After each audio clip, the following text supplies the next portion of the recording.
अस्सलामुअलैकुम दोस्तों, इल्म की दुनिया चैनल में खुश आमदीद। दोस्तों, पाकिस्तान का इसराइल को तस्लीम करना क्यों मुमकिन नहीं? तमाम दज्जाली कुव्वतें पाकिस्तान को इसराइल तस्लीम करने पर क्यों सरगर्म हैं? पाकिस्तान के पहले वज़ीर आज़म लियाकत अली ख़ान से लेकर मौजूदा वज़ीर आज़म इमरान ख़ान तक यही कोशिशें की जा रही हैं कि पाकिस्तान किसी तरह इसराइल को तस्लीम कर ले। तो दोस्तों, आज की वीडियो हम इसी मुतल्लिक़ आपसे बात करेंगे कि पाकिस्तान इसराइल को क्यों तस्लीम नहीं कर सकता। तो दोस्तों, शुरू करते हैं आज की इस इंटरेस्टिंग वीडियो को। दोस्तों, पाकिस्तान और इसराइल दो ऐसी रियासतें हैं जो दोनों ही नज़रिए पर बनी हैं। पाकिस्तान इस्लाम के नज़रिए पे, जबकि इसराइल यहूदियत और सहूनियत के नज़रिए पे। ये दोनों नज़रियात एक दूसरे का उलट हैं और इनका टकराव हमेशा हर दौर में रहा है। क्या में पाकिस्तान के अवाइल में ही इस बात का ऐलान कर दिया गया था कि पाकिस्तान कभी इसराइल जैसी मुतनाज़ा मुमलकत को तस्लीम नहीं करेगा? और ये अल्फाज किसी और के नहीं बल्कि बाबा कौम हज़रत मोहम्मद अली जना रहमतुल्लाह अलैह के थे। अव्वल दिन से इसराइल पाकिस्तान से खाइफ था और पाकिस्तान का वजूद इसके लिए बाइसे तस्लीम नहीं था। पाकिस्तान के लिए पहले वज़ीर आज़म लियाकत अली ख़ान को एक बड़ी रकम बतौर इमदाद पेश करने का लालच दिया गया था, जो इस वक्त अरबों मालियत की थी, और शर्त रखी गई थी कि वो सिर्फ एक बार अपनी ज़ुबान से इसराइल को तस्लीम करने का ऐलान कर दें। लेकिन लियाकत अली ख़ान ने उस वक्त बड़ी सख्ती से ये बात वाज़ेह की थी कि ऐसा होना किसी सूरत भी मुमकिन नहीं, ना ही पाकिस्तान कभी इसराइल को तस्लीम करेगा। अब यहाँ सवाल ये उठता है कि आखिर इसराइल को ऐसी भी क्या आफत आन पड़ी है कि सारी दुनिया को छोड़कर इसराइल पाकिस्तान से ही खुद को क्यों तस्लीम करवाना चाहता है? दोस्तों, दुनिया में और भी रियासतें हैं जिन्हें पाकिस्तान तस्लीम नहीं करता, जैसे अर्मीनिया, तो वहाँ उनको फ़र्क क्यों नहीं पड़ता? और भी रियासतें हैं जो इसराइल को रियासत तस्लीम नहीं करती, तो इसराइल को क्यों फ़र्क नहीं पड़ता? ये बहुत ही अहम सवालात हैं। मैं एक बात बहुत बार कह चुका हूँ और नहायत दुख से कहता हूँ कि अफसोस है कि हमारी तारीख़ और पाकिस्तान की तारीख़ यहूदी ऐसी बढ़ चुकी हैं कि इनके बच्चे भी हमसे ज़्यादा जानते हैं पाकिस्तान को।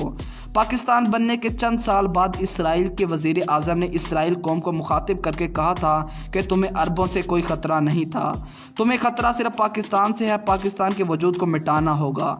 यहाँ सोचने की बात यह है कि आखिर इस वक्त एक गरीब और परेशान और मसाइल से घिरे लिटे पटे एक मुल्क से किसी को क्या ख़तरा हो सकता है? दोस्तों, ये उस वक्त पाकिस्तान के पास कोई इतने जदीद हथियार न थे, ना ही एटम बम का कोई तसव्वुर था। अरब ममालिक तो उस वक्त भी तेल और कुदरती वसाइल से माला माल थे, इसराइल को टक्कर देने की पोजीशन में भी थे। लेकिन इसराइल के कमाल चलाकी से इनके हुक्मरानी में अयाशी और फहाशी का ऐसा ज़बरदस्त सरायत करा कि वो इसराइल के ख़िलाफ़ बोलना भी बकवास समझने लगे। दोस्तों, इन्हें यहूदी और बैरूनी कंपनियों और सरमायाकारी के ज़रिए दौलत के रेल पेल में लगा दिया गया, जहां अब इन्हें इन चीज़ों से दूरी मौत से कम नहीं लगती। पाकिस्तान को हर तरह से लालच देने के बाद सन 1965 में इंडो पाक खूनरेज़ी जंग छेड़ी गई, जहां इसराइल ने इंडिया की हर तरह से मदद की। लेकिन अल्हम्दुलिल्लाह मुजाहिदीन वतन ने दुश्मनों को मार भगाया।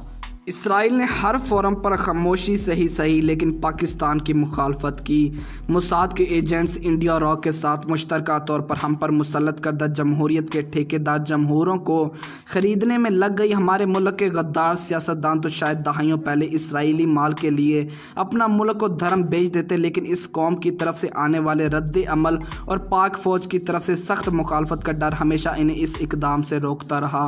दोस्तों, हमारे सियासतदानों ने मुल्क को इसराइल और इसके दज्जाली इदारों का मोहताज करने में कोई कसर न रखी। यही इसराइल का हाथ ही था कि 1971 में आप दो गलत हो गए। IMF जैसे दज्जाली अदारों ने पाकिस्तान पर अपने ख़जानों के मुंह खोल दिए ताकि हमारे हुक्मरान खुलकर माल मार सकें और आखिर में इस मुल्क को लागर करके अपना मोहताज बना लिया जाए।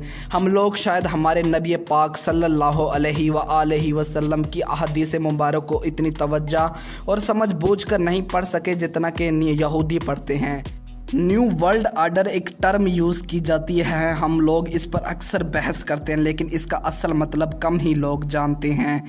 असल में न्यू वर्ल्ड आर्डर ही असल वजह है कि यहूदी पाकिस्तान के पीछे पड़े हैं कि कुछ भी ले लो लेकिन हमें तस्लीम कर लो। न्यू वर्ल्ड आर्डर एक ऐसा नज़रिया है जो कि एक मज़हब है जिसमें सिर्फ दज्जाल की हाकमियत है और यहूदी जो चाहें वही होगा। इस न्यू वर्ल्ड आर्डर तहत दुनिया का हर मुल्क इसके ताबे होना होगा और दुनिया के हर मुल्क को अपने आइन अपने मज़हब से दस्तबरदार होना होगा। सारी दुनिया का बस एक ही मज़हब पे इत्तेफाक होगा, बदले में दुनिया जहां के ख़जाने आपके कदमों में होंगे और वही कुछ होगा जो दज्जाल और इसके चेलों की मर्ज़ी होगी वो आपको करना होगा। अब हम आते हैं पाकिस्तान के लिए इस इसराइल को तस्लीम करना क्यों नामुमकिन है। दोस्तों, इसराइल की रियासत वो रियासत है जिसे हमारे नबी आखिरुल ज़मां हज़रत मोहम्मद सल्लल्लाहु अलैहि वसल्लम की अहदीस मुबारक की रोशनी में मुसलमानों की आखिरी जंग होगी। इस जंग के लिए वो मुजाहिदीन वो फ़ौज जाएगी जो मशरिक़ से हिंदुस्तान को फ़तह कर चुकी होगी। यहाँ से ये फ़ौजें हज़रत ईसा की मदद लिए रवाना होंगी। हबीब खुदा हज़रत मोहम्मद सल्लल्लाहु अलैहि वसल्लम की अहदीस मुबारक में मशरिक़ से फ़ौजों का ग़ज़वा हिंद के लिए जाना और आपकी इस लश्कर से मोहब्बत का जिक्र मिलता है। हदीस पाक का मफ़हूम है कुछ इस तरह से है कि इनके पास बेहतरीन हथियार होंगे और इनके शहसवारों की भी तारीफ़ फरमाई गई।